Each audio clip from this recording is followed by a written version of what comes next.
ලංකාවේ කඳුකර ගමනක් කියනකොට අපට මතක් වෙන්නේ තේවතු මීදුම සහ ගැඹුරු කඳු බෑවුම්.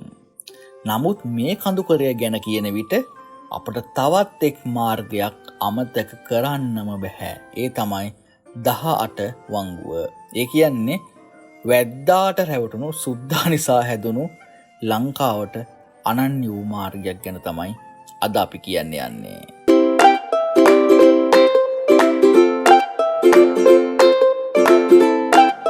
ලංකාවේ තියෙන පාරවල් අතුරින් ඉතා විශේෂත්වයක් ගන්නා එක් මාර්ගයක් ගැන තමයි මේ කියන්න යන්නේ. සංචාරකයින් පවා ලංකාවට ආවොත් මේ 18 වංගුව අමතක කරන්නේ නැහැ. මොකද එහි ඒ තරම් සුවිශේෂත්වයක් ගැබ් වෙලා තියෙන නිසා.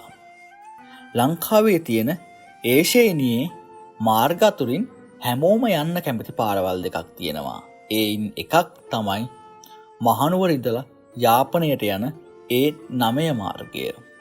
අනිත් මාර්ගය තමයි මහනුවර ඉඳලා මහියංගනයට යන A26 මාර්ගය. මේ මාර්ගයේ තමයි අද අපි කතා කරන වංගු 18 තියෙන්නේ. මෙහි පෙපාතාකාර වැලමිට වංගු 18ක් ඇති නිසා මේ මාර්ගයේ එක් වතාවක් පමණ ගමන් කර ඇති අයෙක්ට වුණත් ඒ ගමන කිසිදාක අමතක වෙන්නේ නැහැ. උඩුදුම්බර පොලිස් බල ප්‍රදේශයෙන් ආරම්භන 18 වංගුව අවසන් වෙන්නේ හසලක පොලිස් බල ප්‍රදේශයෙන්.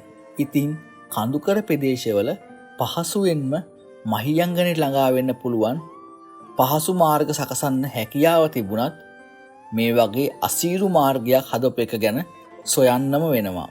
ඉතින් ඒ සඳහා මේ වංගුවේ අතීත කතාව සොයා බලන්නට ඔබටත් මටත් සිදු වෙනවා. අද වෙද්දි වංගු 17ක් පමණක් දකින්නට ඇති 18 වංගුවේ අතීත කතාව ගැන විමසන්නටයි මේ සූදානම. මීට වසර ගණනාවකට කලින් යුරෝපීය ජාතීන් ලංකාවට පැමිණිලා ලංකාවේ පාලනය ඔවුන් යටතට ගන්න කටයුතු කළා. ඒ අතුරින් පෘතුගීසින්ට ලන්දේසින්ට නොහැකි වුණු කාර්ය ඉංග්‍රීසින් විසින් සිදු කළා. ඉතින් ඉංග්‍රීසින් ලංකාව යටත් විජිතයක් බවට පත් කරගත් පසුව වතු වගාව ආරම්භ කරන්නට මුල් පිරුවා. තේ, රබර්, කෝපි ආදී මෙකී නොකී වගාවන් ව්‍යාප්ත කරන්නට කටයුතු කළා. ඒ වතු වගාව කඳුකරේ සීඝ්‍රයෙන් පැතිරිලා ගියා. ඒ අතරේ යුරෝපීයන්ට තමන්ගේ නිෂ්පාදන ද්‍රව්‍ය කොළඹට අරගෙන යන්නට අවශ්‍ය වුණා. ඒ නිසා මාර්ග පද්ධතියක අවශ්‍යතාවය ඔවුන්ට තදින් දැනුණා. කොළඹ සිට මහනුවරට මාර්ගයක් සකස් කරන්නේ ඒ නිසාවෙන්. නමුත් මේ අතරේදී ටොරින්ටන් සාමිවරයාගේ 1848 දී නව බදු ප්‍රතිපත්ති පැනවීම නිසා උඩරට කැරැල්ලක් නිර්මාණය වෙනවා. ඒ විතරක් නෙවෙයි. ඔය අතරේදී 1850 දී පමණ හුන්නස්ගිරි පළාතෙත් තේ වගේම එනසහල් වගාවත් ආරම්භ වෙනවා. මේ හේතු නිසාම බ්‍රිතාන්‍යයන් මහනුවර මාර්ගය නිර්මාණය කිරීම නතර කරන්න නොහැකි බව තේරුම් අරගෙන උඩුදුම්බර දක්වා පාරවල් හැදුනා. ඒත් ඉතින් පාරවල් හදන එක ගැන වැඩි අවබෝධයක් ඉංග්‍රීසි ජාතිකයන්ට තිබුණේ නැති නිසා ඔවුන් මේ සඳහා පළාතේ ජනතාවගේ අදහස් දැනගන්න කටයුතු කළා.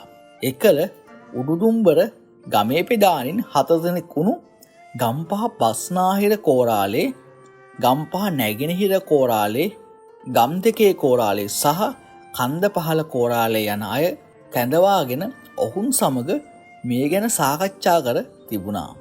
මේ වෙද්දී මෙම කෝරාලේලා 4 දෙනා තුළම ඉංග්‍රීසි ජාතිකයන් ගැන එතරම් පැහැදීමක් තිබිලා නැහැ. ඒකට ප්‍රධානම හේතුව තමයි උඩරට කැරැල්ල වෙලාවේ ඉංග්‍රීසින්ගේ අත්අඩංගුවටපත් කඩහපොළ හිමියන්ට එරෙහිව නඩුවසා එක් දිනකින්ම වෙඩි තබා මරණයට පත් කිරීම. මේ නිසා කෝරාලේලා 4 දෙනා වැදිගම්මානයෙන් ආපු කෙනෙක් සම්බන්ධ කරගෙන වැදිගම්මානයට යන්න තියෙන අසීරුව මාර්ගය පෙන්වා දී තිබෙනවා. කොහොම හරි හුන්නස්ගිරිය ඉහළටම නැගලා මහා බැවුමක් එක්ක මහියංගනය දැක්කම ඉංග්‍රීසින් තීරණය කරලා තියෙනවා වංගු සහිතව මාර්ගය ඉදි කරන්න. ඒ වගේම තවත් ජනප්‍රවාදයක් අනුව ඒ කාලේ ඉංග්‍රීසි ජාතිකයින්ගෙන් ගම්වල ගැහැණු දැරිවියෝ ආරක්ෂා කරගන්නට ගම්මා නැති කැලෑ ප්‍රදේශවලින් පාර පෙන්වන්න කතිකා කරගෙන තිබුණලු. එහෙම නැත්නම් එකඟතාවයකට ඇවිත් තිබුණලු. ඉතින් කොහොම හරි ඒ මාර්ගය හදන්නත් ශ්‍රමය සූරා කෑවේ අපේ අහිංසක සිංහල මිනිසුන්ගෙන්. ඒ කාලේ සෑම වැඩිහිටි පිරිමියෙක්ම සතියට දින 6ක් නොමිලේ පාරවල් තැනීමේ කටයුතු වලට සම්බන්ධ විය යුතු වුණා. එහෙම නැති වුණොත් සිලින් 3ක ඇඟබද්දක් ගෙවන්න සිද්ධ වෙලා තියෙනවා. පාරබද්ද කිව්වෙත් ඒකට. කොහොම හරි උඩුදුම්බර ඉඳලා නසරුව, කෝවිල්මඩ, තවලන් තැන්න, තැම්මිටියාන 35 දක්වා මාර්ග සැකසීමෙන් මේ 18 වංගුව නිර්මාණය වුණා. ඉතින් වරක් ඉංජිනේරු මහතුරු පවසා තිබුණා පළවෙනි වංගුවේ ඉඳලා අන්තිම වංගුව දක්වා හරි කෙලින් රේඛාවක් දැක්වුවොත් එය මීටර් 500කටත් අඩු වන බව. ඉතින් වංගු 18ම තියෙන්නේ උසින් කිලෝමීටර් භාගයකට වඩා අඩු තුරකින්. ඉතින් මේ කිලෝමීටර් භාගයක තුර නගින්න හෝ බසින්න කිලෝමීටර් 7ක දුරක් කන්ද වටේ සැරිසැරිය යුතු වෙනවා. කොහොම හරි ඒ 18 වංගුවේ දෙවනි වංගුව ඉතාමත් අන්තර්දායක එකක් වුණු බවයි සඳහන් වන්නේ. එතන නතර කර වාහනය රිවර්ස් නොකර කොහොමටවත් වංගුව පන්නන්න ගන්න බැහැලු. එදා ගල් තාර යොදා තිබූ 18 වංගුව අද කාපට් ඇතිරු සුව පහසු ආරක්ෂිත සුන්දර මාර්ගයක්. එදා මීටර් 3ක් පමණ පළලින් යුක්ත මේ මාර්ගය අද මීටර් 8මාරක පමණ පළලින් නිර්මාණය වී ඇත්තේ මන්තිරු 2ක්ද සමගින්. ඒ වගේම පාලම් 9ක් බෝක්කු 30ක්ද මෙම මාර්ගයේ මෙම කොටසේ ඉදි කර තිබෙනවා. ඉතින් මේ මාර්ගය ඉදි කරන්නට එදා මහා වෘක්ෂලතා එමෙතන දැවැන්ත ගස් 500ක් පමණ කපා දමන්නට සිදු වී තිබුණා. එයත් සමග අසරණ ජනතාවගේ දහඩිය නිර්මාණය වූ මේ මාර්ගය ලංකාවේ ඇති එක්තරා දුෂ්කරම මාවතක්. නමුත් හරිම සුන්දර ගමනක්. මේ මාර්ගය සකස් කිරීමේදී අපේ සුදේශික මිනිසුන් කී දෙනෙකු මරණයට පත්වෙන්නේ නැතිද? ඒ වගේම කළුගල් කඩන්නට සිදු වී තිබුණේ පරිසරයට වගේම අවට පදිංචිකරුවන්ටත් හානිදායක වෙන ආකාරයට. ඒ සඳහා සාම්ප්‍රදායික බෝර දැමීම වගේම රසායනික ක්‍රමයටත් ගල් පුපුරවා තිබුණා.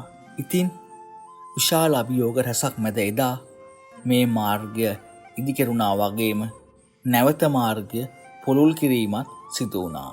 අපේ රටේ ජාතික උරුමයක් වෙන මෙය 18 වංගුවට වසර 30කටත් අධික කාලයක් දැන් ගෙවී ගිහින්.